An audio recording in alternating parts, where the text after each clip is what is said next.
Now in the black box. Whoa. With Spider Loke, Most Easty, aka BJ Keyway, and the Google Gang. Let's go! Listen. Cheetah. Gratitude is the attitude. Show is a blessing. To be back in the black box. Black box. Relax, roll up as we randomly react to content in these YouTube streets. Yeah. It's time for R&R. Neighborhood Nip Hustle. Big shout out to my SPI, Spotter Low. You know I'm in the black box. Had to come through, tap in, show love one time. Yeah, y'all make sure y'all subscribe. Stay tuned. All that. Constant, consistent, continuous content creation campaign continues. The 7 C's, those are, as we navigate upon them. Thought this would be an interesting piece. It said Atlantic Records, where rap careers go to die. So with no further ado, let's see what this label, Atlantic Records, has been up to. Question.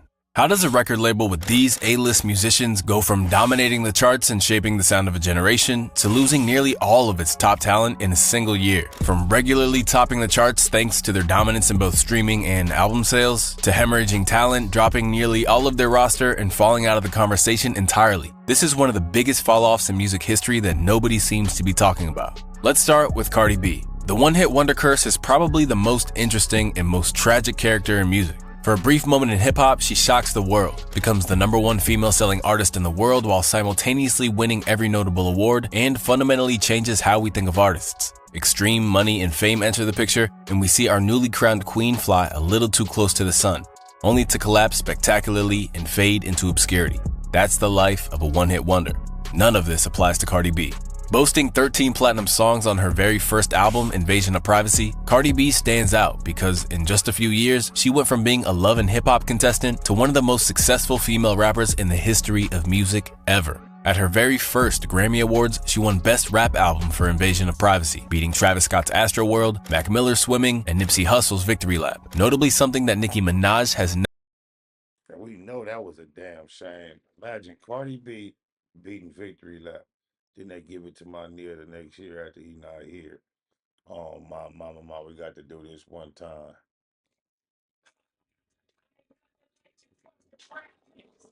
Oh, my mama.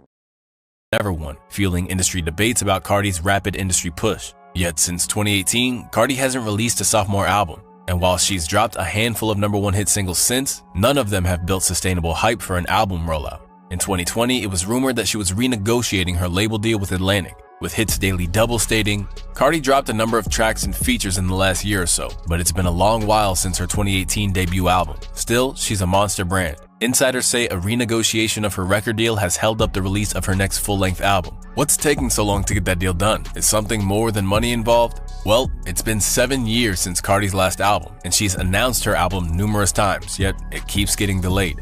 Fans often blame Cardi herself, claiming she's lazy or too comfortable. However, Atlantic also bears responsibility. It's their job to ensure she fulfills her contractual obligations and releases music. Instead, they basically let Cardi do what she wants.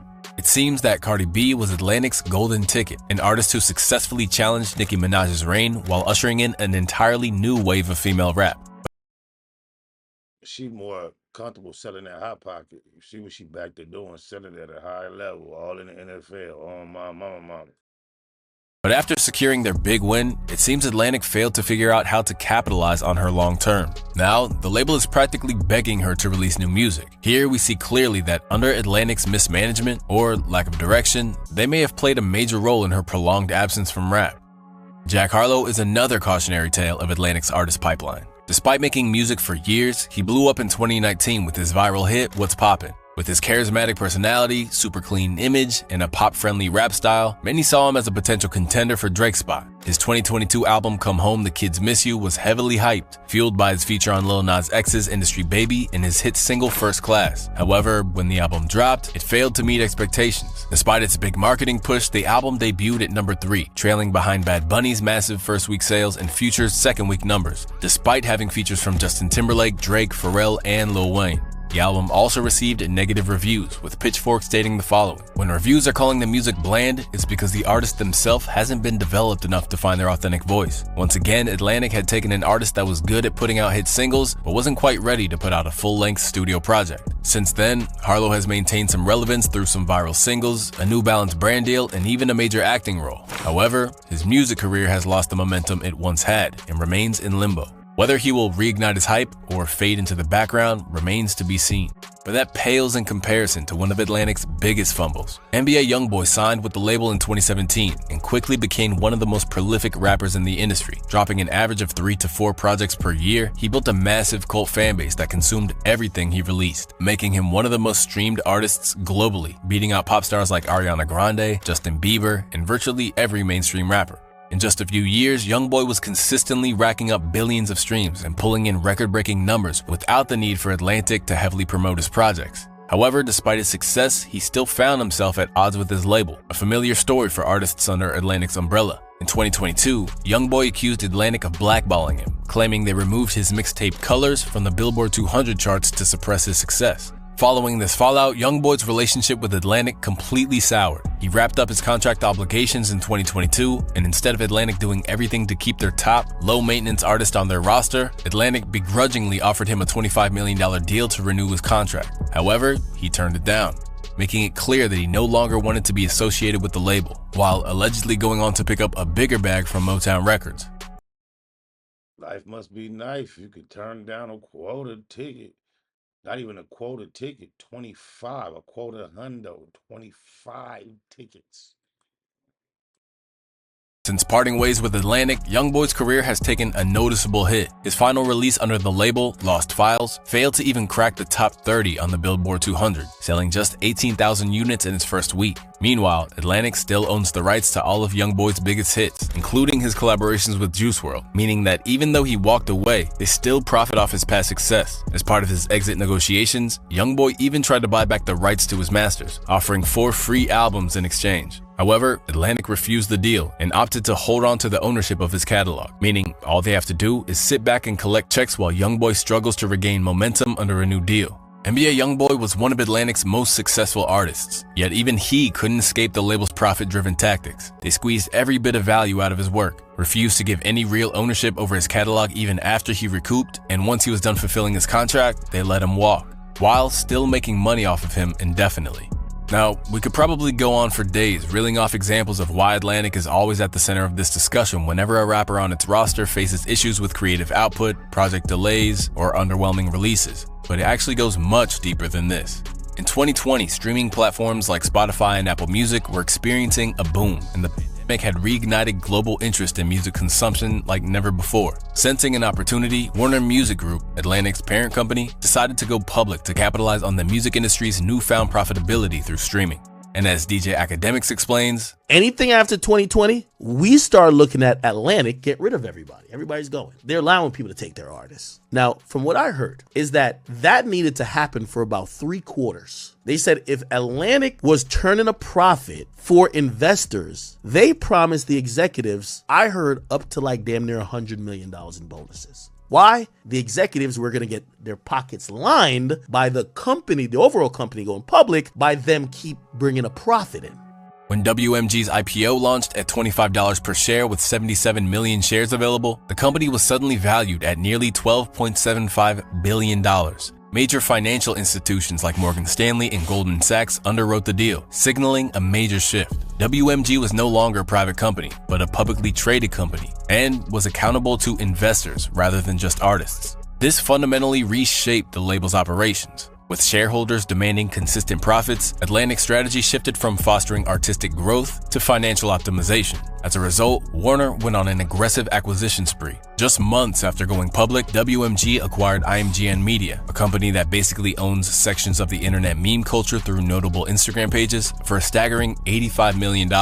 And what was one of its most notable assets? The meme page Daquan, which boasts over 16 million followers. The acquisition was yet another attempt to convince investors of WMG's ability to get a quote-unquote better understanding of the habits and predilections of teenage audiences. Another major acquisition was $300 300 Entertainment, which WMG purchased for $400 million in 2021. Founded by the now YouTube head of music Leor Cohen and Kevin Liles, the label houses the likes of Megan Thee Stallion, Young Thug, and Gunna, amongst many others. The label was combined with Elektra Music Group, which housed alternative artists like Fall Out Boy and 21 Pilots, forming 300 Elektra Entertainment. This acquisition marked a shift in WMG's strategy. Instead of spending money on distribution, the company aimed to own artists' catalog, which basically ensured direct profit from their catalog. Another tactic Atlantic used was shamelessly botting streams, allegedly. By November 2022, the label's attempts to impress investors had become even more blatant. As we all know by now, botting is a common practice in the music industry. But in case you don't, the purpose of botting is to create social proof. The idea that if enough people engage with something, others will follow. This is why Spotify streaming numbers and YouTube views are so prominently displayed next to songs and videos. The larger the number, the more likely people are to click because they assume the content is popular. However, botting requires balance, because if streaming numbers are inflated too aggressively, it starts to look suspicious. And this was precisely the case in November 2022, when Atlantic signees Lil Uzi Vert, Roddy Ricch, and Don Toliver were all clearly caught using bots to boost their YouTube views. Don Toliver's song Do It Right was the most obvious example. As of 2025, the song sits at 11 million views, but shockingly, it has over 23,363 comments. For comparison, Don Toliver's hit song Cardigan, which has tripled the number of views, has just over 6,500 comments, despite being released for a longer period of time.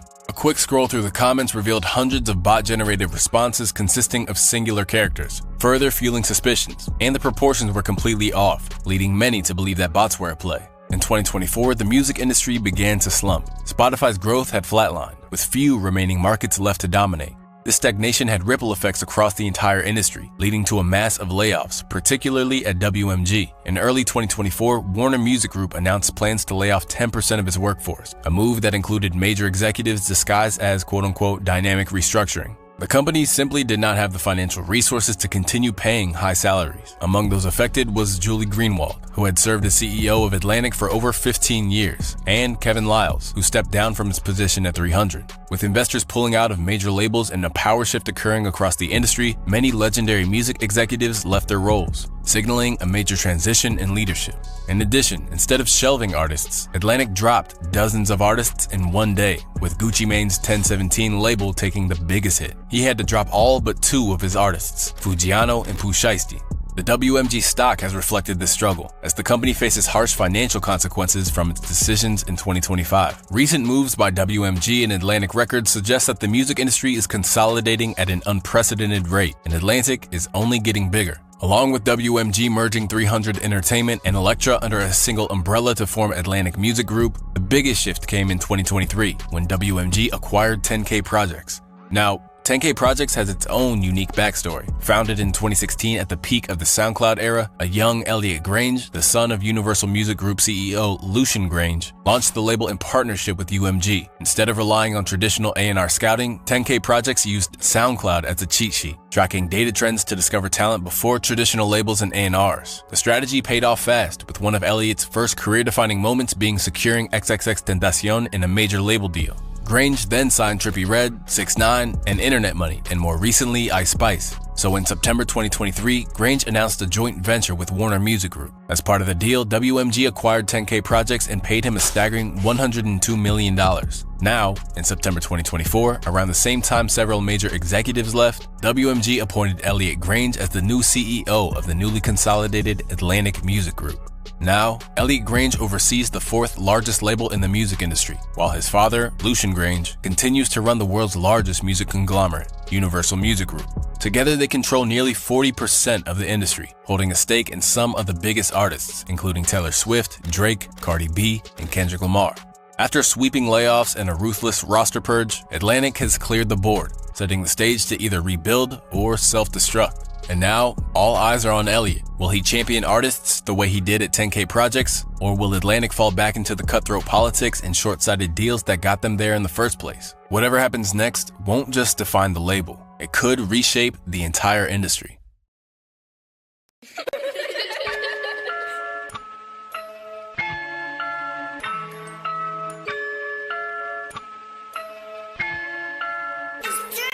We still on them same blocks, niggas scared to pull up on. We still watching every car they drive by and look wrong. Gave nigga 30 rounds, took it off and put the stock on. He drove by twice and got knocked on, all bad.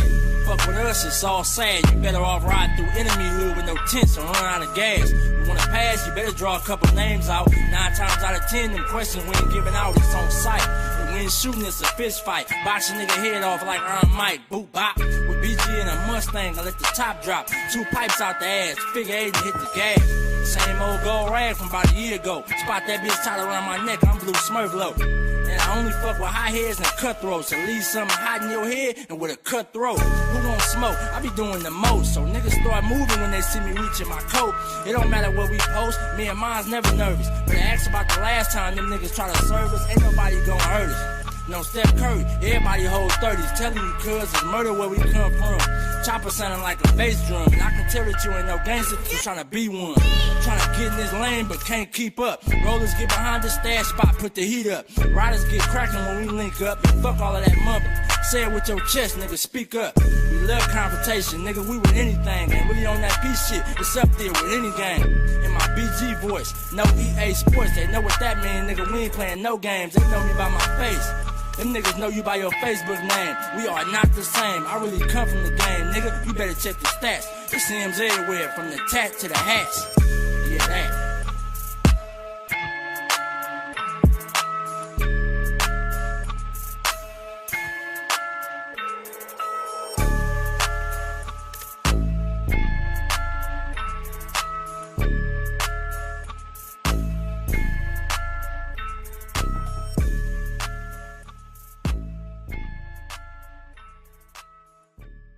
Nigga Net Hustle. Big shout out to my nigga SPI, Spotter Low. You know I'm in the black box, had to come through, tap in, show love one time. Yeah, y'all make sure y'all subscribe. Stay tuned, all that. It's the homie cook-up boss, goddammit, Cub Low. And y'all tuning in to the Wake and Bake Show with goddammit the homeboy Spider Low. Here with SPI, the realest nigga in LA. Spider this bitch! My name is Spider Low. Spider Low, nigga. Spider Low. It's Spider Low. Spider Low. Spider Low. Spider Low. So Spider looks at me because we go back to the juvenile side of the county. What the fuck? My nigga. Spider Low. Spider Low. Shout out to SPI, that motherfucking nigga. Spider Low, Wake and Bake. Better keep it Google, nigga. Loke is in LA somewhere doing what he's doing. In the words of Spider Loke on my mama's mama. Spider Loke's gear. This is Bay Mac. Nate Blood, C-Mac. Shout out my Loke, Spider Loke, cuz. Nate Blood on Hood. It's a beautiful world. You fight me? Fight, crib.